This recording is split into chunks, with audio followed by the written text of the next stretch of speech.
ফিলিস্তিনের গলি গলি চিনি, আমি ফিলিস্তিনের মাটি চিনি। আমার চেয়ে বেশি ফিলিস্তিন চিনেন না আপনারা, আপনারা তো মিডিয়ায় চিনেন। আমার মতো ফিলিস্তিনের গলি চিনেন না। আমি 14 বছর আগে গিয়ে আসছি ফিলিস্তিন। আমি ওয়াদিয়ে খলিল চিনি, আমি চিনি ইব্রাহিম খলিল কোথায় শুয়ে আছে, আমি চিনি মুসা আলাইহিস সালাম কোথায় ঘুমাইতেছে, যেটাকে ওয়াদিয়ে মুসা বলে। আমি 14 বছর আগে মুসা আলাইহিস সালামের শ্বশুর বাড়িতে দাওয়াত খেয়ে আসছি। অহংকার করে বলতেছি না, বুঝানোর জন্য বলতেছি। আমি চিনি ফিলিস্তিনের জমিন কোন জমিন, যেখানে এখনো 70 জন নবী ঘুমায় আছে, যেটাকে দিয়ারুল আম্বিয়া বলে, নবীদের দেশ বলে, নবীদের দেশ। ওলামা কিতাব উঠাকার পড়া দেখো, ফিলিস্তিনকে বলে দিয়ারুল আম্বিয়া, নবীদের দেশ হলো ফিলিস্তিন। যেখানে আল্লাহ রসুলকে জন্য, মুহাম্মদুর রাসূলুল্লাহর জন্য 1.25 লক্ষ নবীদেরকে আল্লাহ একত্রিত করছিলেন। আমাদের নবীজি যেখানে ইমামত করছেন, ওনাদের সামনে বক্তৃতা দিছেন, ওইখান থেকে আরশে টেকআপ করছেন, মেরাজে গেছেন। ওই জমিন 40,000 এই পর্যন্ত মারা গেছে। দুনিয়ার সবচেয়ে বেশি আবাবিলের বসবাস ফিলিস্তিনে। দুনিয়ায় যত আবাবিল আছে এর চেয়ে বেশি আবাবিল আছে ফিলিস্তিনে। বিশ্বাস হয় না? না মনে হয় বুজুর্গ হবে না, আমি তো দেখে আসছি চোখে ফিলিস্তিনে। কিন্তু আবাবিলকে আল্লাহ হুকুম দেন না, তো দেন না কেন? আবাবিলকে হুকুম দিলেই তো পারেন। আল্লাহ তো দৃষ্টান্ত দুনিয়াতে দেখাইছেন, কাসফিম মাকুল, হাতির উপরে মারতে দেরি, পাউডার হইতে দেরি হয় না। পাথর তো কয়েক টন ওজন ছিল না, হুজুররা বলুক না কতটুক পাথরের ওজন ছিল। একটা মটর ডাইলের সমান পাথর ছিল। বুট ডাইল আছে না, বুট, একটা বুটের চেয়ে ছোট পাথর ছিল। মারতে দেরি, হাতি পাউডার হইতে দেরি হয় না, পাউডার।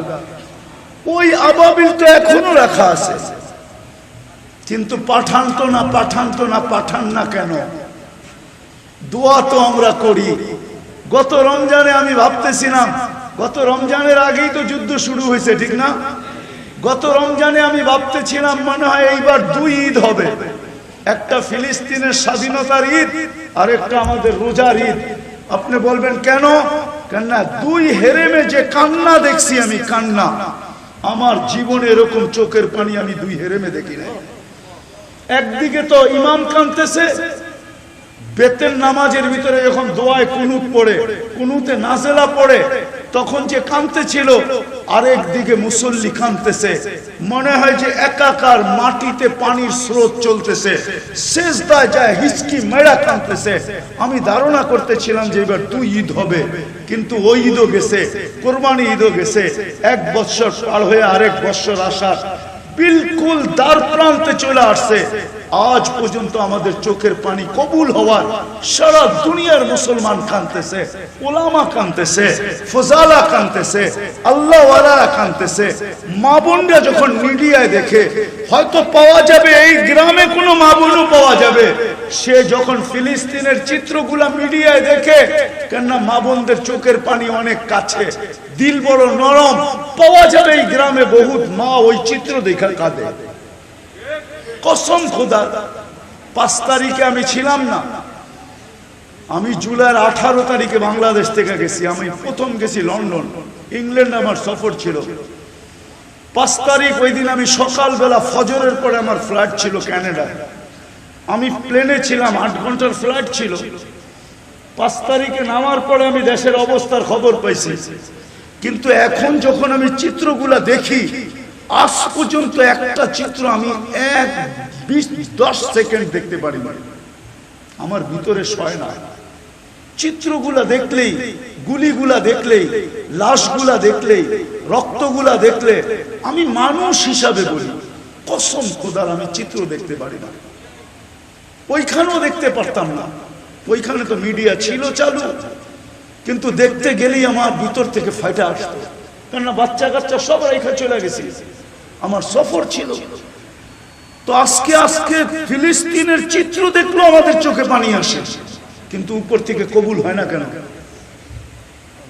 আল্লাহকে যদি প্রশ্ন করি, আল্লাহ আপনার বন্ধুর সাথে তো আপনার অঙ্গীকার ছিল, আপনি তো মৃত্যুর সময় যখন আল্লাহর রাসূল কাঁদতেছিলেন, মুহাম্মদুর রাসূলুল্লাহ সাল্লাল্লাহু আলাইহি ওয়াসাল্লাম যখন কাঁদতেছিলেন, তো জিবরিল জিজ্ঞাসা করছে কাঁদেন কেন? এখন তো আল্লাহর সান্নিধ্যে চলে যাবেন।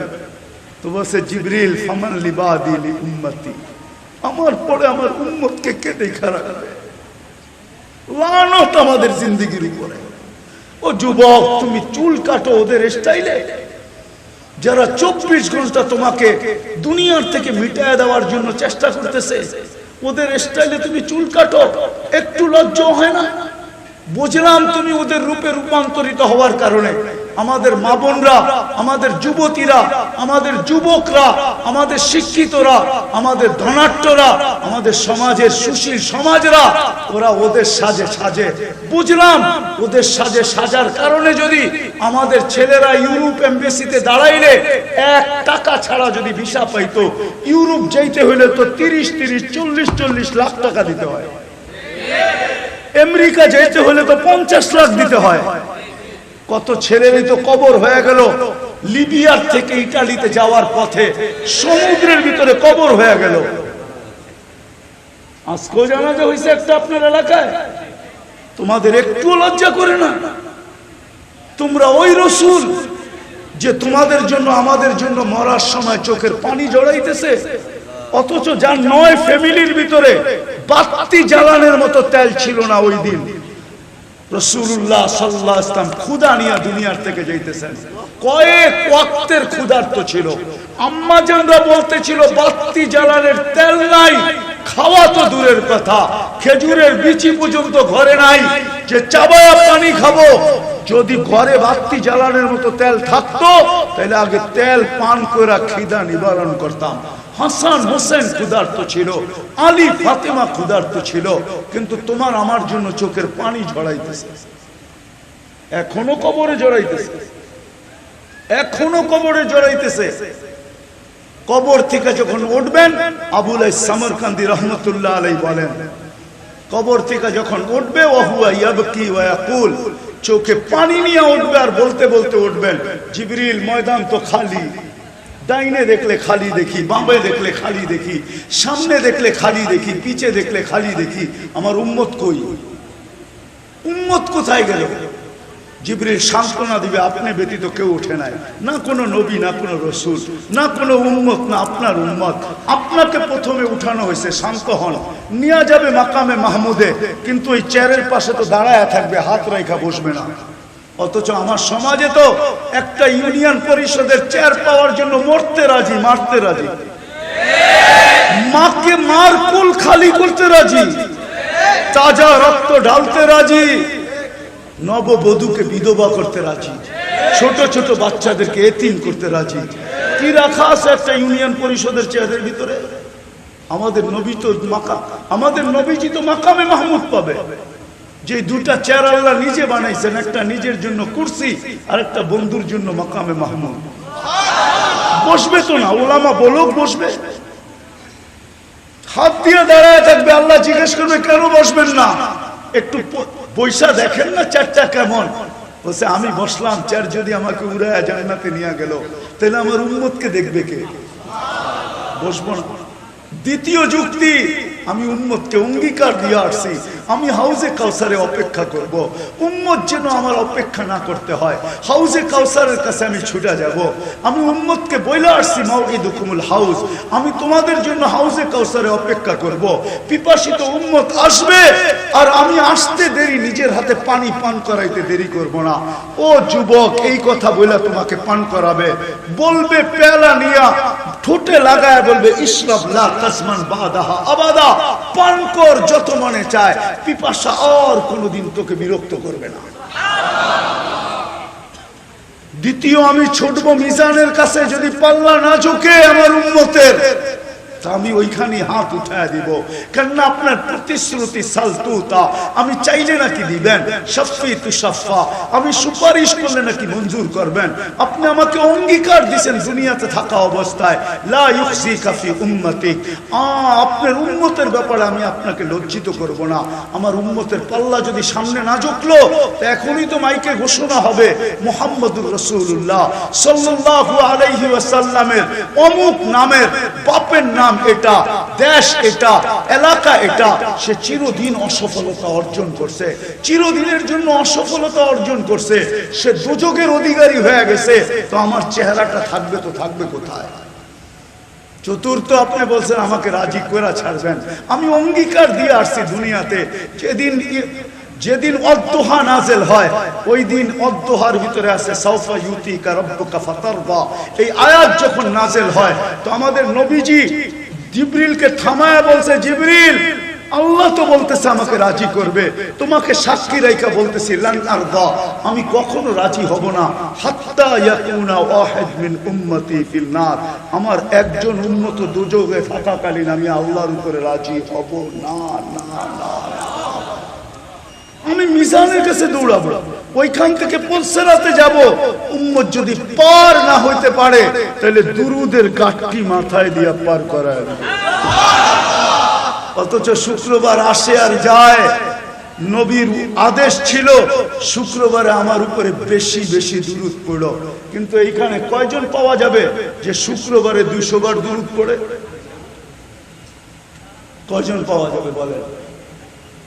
অথচ শুক্রবার তো 24 ঘন্টা, বৃহস্পতিবার দিন সূর্য ডুবার থেকে নিয়ে শুক্রবার সূর্য ডুবা পর্যন্ত 24 ঘন্টা।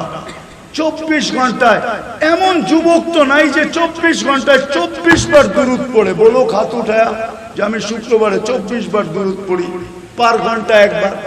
কোন মা বোন বলো, হায় যে রসুল আরো সে আমাদেরকে ভুলে নেয়। বিদায় আমি কথা গুছায় নিয়ে আসতেছি শেষ জায়গায়। দুনিয়ায় মানুষ হাজারো জিনিস দেখে।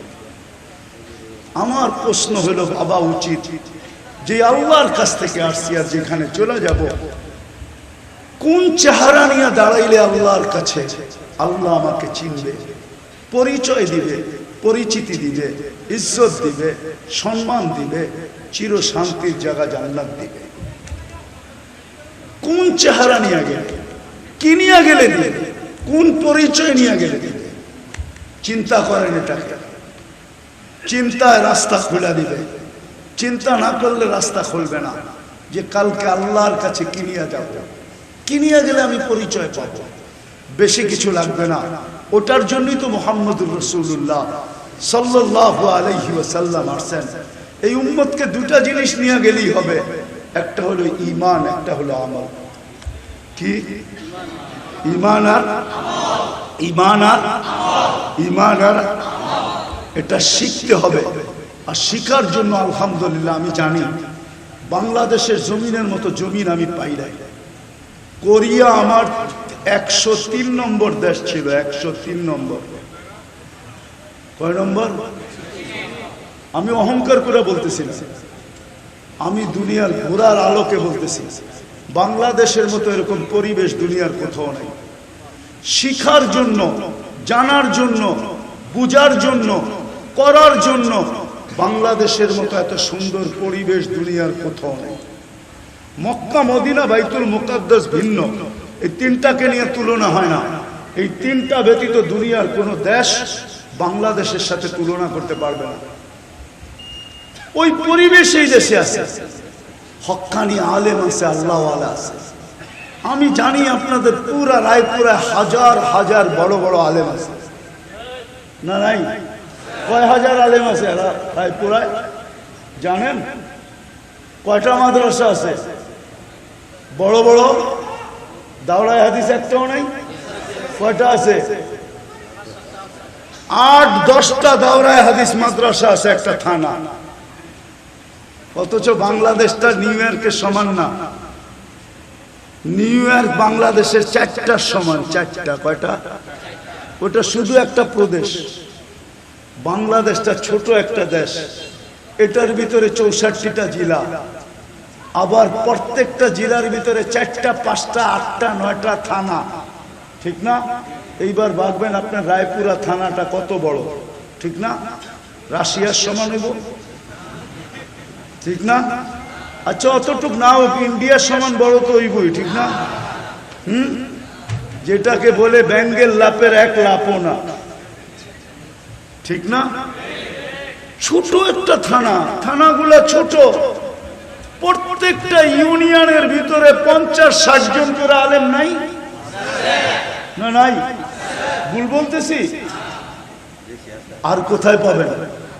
এদের কাছ থেকে শিখেন যে আমি কিন্তু কালকে এই চেহারাটা নিয়ে যেতে হবে। শিখেন এদের কাছ থেকে ঈমান, শিখেন এদের কাছ থেকে আমল, শিখেন এদের কাছ থেকে নবীর আসল ইশক কাকে বলে। শুধু মুখে আশেক বললে চলবে না, আসল আশেক কাকে বলে ওটা শিখেন। আমি বিরোধিতা করতেছি না, আসল আশেক কাকে বলে চিনেন, শিখেন, শিখেন, তাইলে দেখবেন ইনশাআল্লাহ আপনি আশেক হবেন। আপনাকে মরার আগেই দেখা দিবে, কবরে যাওয়ার পরে যখন জিজ্ঞাসা করবে এই ব্যক্তি কে, তখন আপনিও হাসবেন, উনিও হাসবে।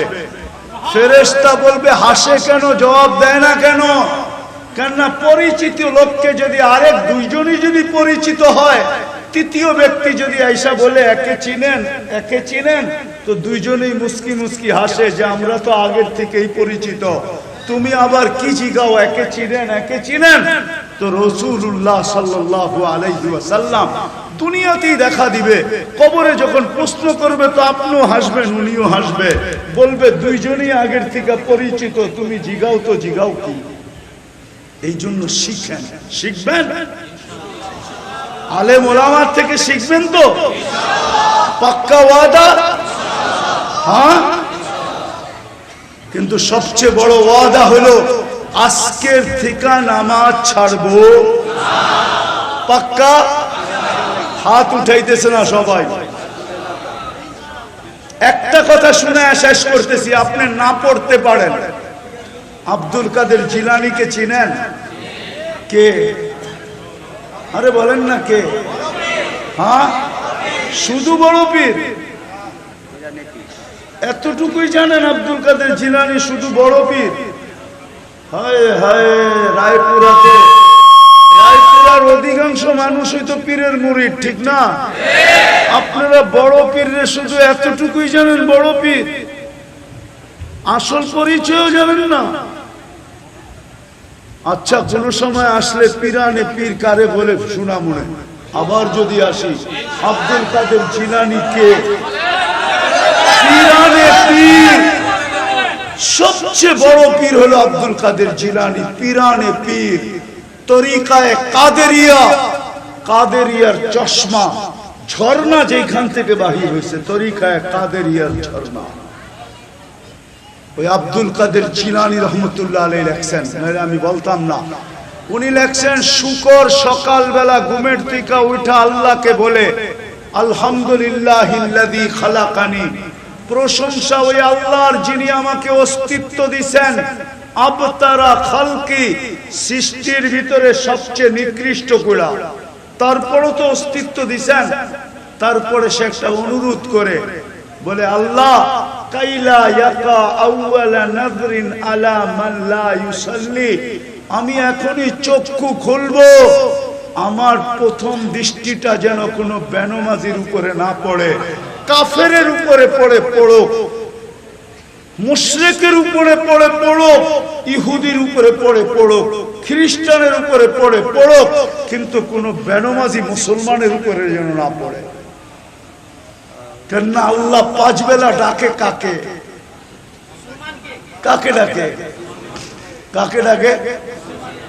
তাইলে যেই মুসলমান আল্লাহর ডাকে সাড়া দিল না, ও শুকরের চোখে শুকরের কাছে এতটুকু ঘৃণিত। বিদায় আপনি না পড়তে পারেন, আমার কোনো আপত্তি নেই, কিন্তু এটা মনে রাখবেন শুকরের চোখে আপনি এতটুকু নিকৃষ্ট। এই জন্য অঙ্গীকার করি আজকের থেকে নামাজ ছাড়বো। পাক্কা ওয়াদা? যুবকরা কি বলে? পাক্কা? বিলকুল। আমাদেরকে আমল করার তৌফিক দান করেন। ওমা আলাইনা ইল্লাল বালাগ।